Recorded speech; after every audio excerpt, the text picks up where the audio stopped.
Ayan, wala po kaming kuryente ngayon dahil po sa bagyong Emong. So, ito po ang nagsisilbing ilaw namin dito sa loob ng bahay.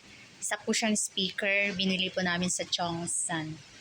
Yung light po niya, maganda siya. So, hindi lang siya speaker, pwede rin siyang maging lampshade kapag walang kuryente o walang ilaw.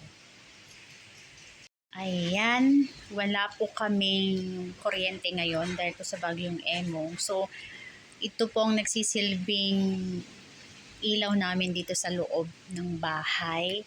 Isa po siyang speaker, binili po namin sa Chongsan.